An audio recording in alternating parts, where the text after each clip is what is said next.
నమస్కారం. అది మే 24వ తేదీ 1884 సంవత్సరం శనివారం రోజు శ్రీరామకృష్ణుల వారు ద్వాదశ శివాలయాల మెట్ల మీద కూర్చుని ఉన్నారు. ఆయనతో పాటు డాక్టర్ నితాయ్, అధర్సేను, మా ఇంకా కొంతమంది భక్తులు కూడా అక్కడ కూర్చుని ఉన్నారు. ఆయన ఈ మధ్య నా స్వభావం మారిపోతుంది అన్నారు భక్తులతో. అని ఏదో చాలా రహస్యమైన విషయం, గోప్యమైన విషయం చెప్పేందుకు అన్నట్టుగా ఆ పైమెట్టు నుంచి కింద మెట్టుకు దిగి వచ్చి భక్తుల మధ్య కూర్చొని ఇలా చెప్తున్నారు ఆయన. ఈ మధ్య నా స్వభావం మారిపోయింది. మీరంతా నా ఆత్మీయ భక్తులు, మీకు చెప్పకపోతే ఎలా? ఈ మధ్య నాకు భగవంతుడి యొక్క చైతన్య స్వరూప దర్శనం కలగటం లేదు. సాకార మానవ రూపంలోనే దర్శించగలుగుతున్నాను. నా స్వభావం ఏమిటంటే భగవంతుణ్ణి వీక్షించటం, స్పృశించటం, ఆలింగనం చేసుకోవటం. అమ్మ నాతో అంది, నువ్వు దేహం ధరించావు కదా, సాకార మానవ రూపాల్లో భగవంతుణ్ణి దర్శించి ఆనందించు అని చెప్పింది. మానవుడు సామాన్యుడా? దైవశక్తి సమస్త ప్రాణుల్లోనూ అన్నమాట యథార్థమే అయినా మనిషిలో ఆ ప్రకాశం అధికంగా వ్యక్తమవుతూ ఉంటుంది. మానవుడి శక్తి సామాన్యమైనదా? అతడు భగవంతుని గురించి చింతన చేయగలడు, అనంతతత్వాన్ని గురించి ఆలోచన చేయగలడు. ప్రాణికోటి అన్నిటిల్లోనూ భగవంతుడు ఉన్నాడన్నమాట యథార్థమే. అలాగే చెట్టు చేమ జీవజాలం అన్నిటిలోనూ భగవంతుడు ఉన్నాడు. అయితే మానవుడిలో భగవంతుడి యొక్క అభివ్యక్తీకరణ, ఆ ప్రకాశము చాలా ఎక్కువగా ఉంటుంది. సమస్త జీవరాశిలోనూ ప్రాణికోటిలోనూ అగ్నితత్వం ఉన్నమాట యథార్థం. అయితే కలపలో ఆ అగ్నితత్వం అన్నది అధికంగా వ్యక్తమవుతూ ఉంటుంది.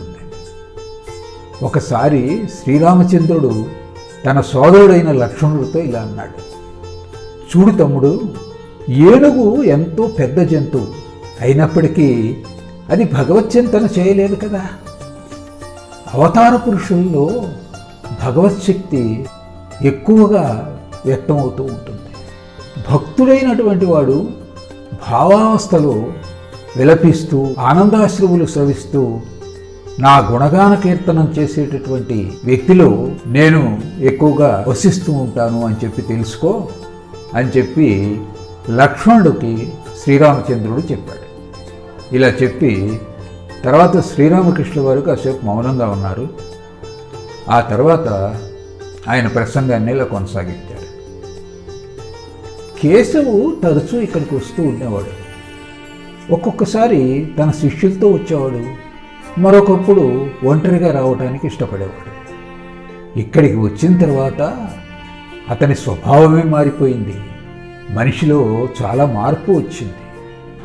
ఒకసారి కలూటోలాలోని అతని ఇంటికి అతన్ని దర్శించడం కోసం వెళ్ళాం.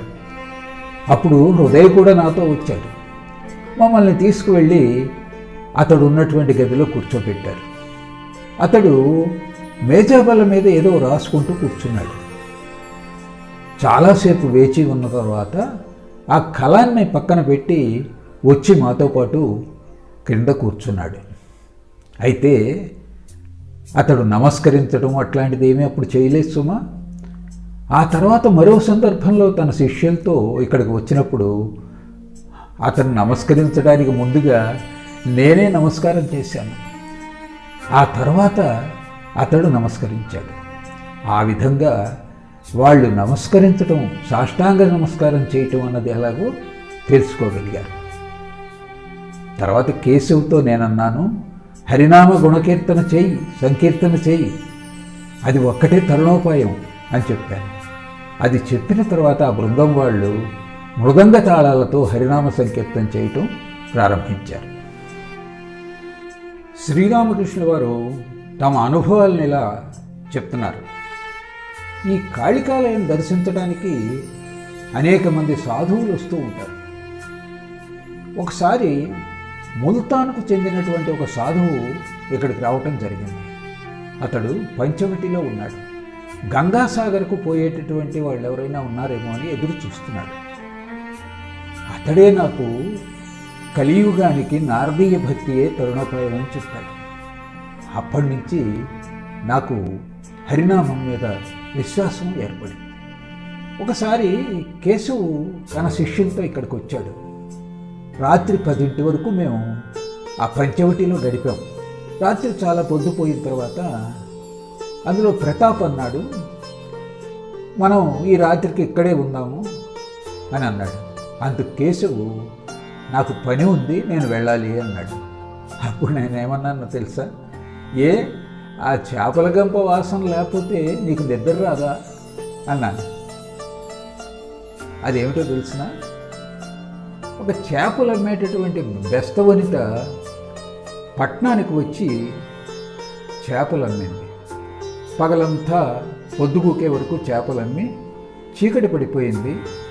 ఆమె తిరిగి గ్రామానికి వెళ్ళడానికి కష్టంగా తోచి పట్నంలోనే ఉన్న తన స్నేహితురాలు ఇంటికి వెళ్ళింది.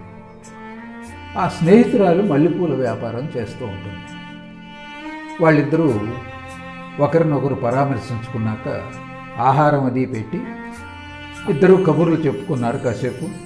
ఈ బెస్తపొడుచుకి ఆ గది చూపించి ఆ గదిలో విశ్రమించమని చెప్పింది. తర్వాత ఈ బెస్తపొడుచు ఆ గదిలో పడుకుంది. అయితే ఎంతకీ ఆమెకి నిద్ర రావటం లేదు. అటు ఇటు పొర్లుతోంది. ఇంతలో స్నేహితురాలు వచ్చి అడిగింది, ఏమమ్మా, ఏమిటి ఇంకా నిద్రపోలేదా? నిద్ర రావటం లేదా ఏమిటి అంది. అవునమ్మా, ఎందుకో నిద్ర రావట్లేదు నాకు. ఈ మల్లెపూల వాసన వల్లే అనుకుంటాను. కాస్త బయట ఉన్న నా చేపల గంప తెచ్చిస్తావు అంది. అప్పుడు ఆ గంప తెచ్చి అక్కడ పెట్టుకుని దాని మీద కాసి నీళ్లు చల్లుకుని తల దగ్గర పెట్టుకుని పడుకుంది. వెంటనే ఆమెకి గాఢ నిద్ర పట్టింది. అంటే ఏమిటంటే, మనిషికి ఈ పూర్వవాసనలు అంత తేలిగ్గా పోవు అని చెప్పి మనం అర్థం చేసుకోవాలి. ఈ కథ వినగానే కేశవ్, అతని శిష్యులు అందరూ కూడా ఒక్కసారిగా నవ్వుకున్నారు. కేశవ్ ఇక్కడికి వచ్చినప్పుడు సాయంకాలం 4 గంటలకి గంగా తీరాన స్నానం చేసి ప్రార్థన చేసుకుంటున్నాడు. అప్పుడు నేను వెళ్ళి, భాగవతము, భక్తుడు, భగవంతుడు అంతా ఒక్కటే, అందుకే మనం భాగవతాది పురాణాలని పూజించాలి, భగవంతుడే భాగవతం, అలాగే భక్తుడే భగవంతుడు, భక్తుడిలో భగవంతుడు నెలకొని ఉంటాడు. అంచేత భక్తుడు వేరు, భగవంతుడు వేరు కాదు, ఈ మూడు ఒక్కటే. భాగవతము, భగవంతుడు, భక్తుడు మూడు ఒక్కటే అని చెప్పాను. కేశవు ఎంత గొప్పవాడు, ఆంగ్ల విద్య చదివినటువంటి వాడు. చాలామంది అతన్ని గౌరవిస్తారు. సాక్షాత్తు విక్టోరియా రాణితో కూర్చొని మాట్లాడినటువంటి వాడు. అంత గొప్పవాడై కూడా ఇక్కడికి వచ్చేటప్పుడు ఒంటి మీద చొక్కా లేకుండా వచ్చేవాడు. సాధువుని దర్శించేటప్పుడు ఏదో ఒకటి తీసుకువెళ్ళాలనే ఉద్దేశంతో కొన్ని పళ్ళు చేతపుచ్చుకొని వచ్చేవాడు. కేశవులో ఏమాత్రం అహం లేదు సుమా, కించిత్ కూడా అహం లేదు అని రామకృష్ణుల వారు ఆ గతంలో జరిగినటువంటి అనుభవాలన్నీ కూడా భక్తులకు చెప్పారు.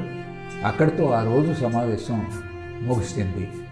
మనం రాబోయేటటువంటి ఎపిసోడ్లో ఏం జరుగుతుందో చూద్దాం. అంతవరకు సెలవు. నమస్కారం.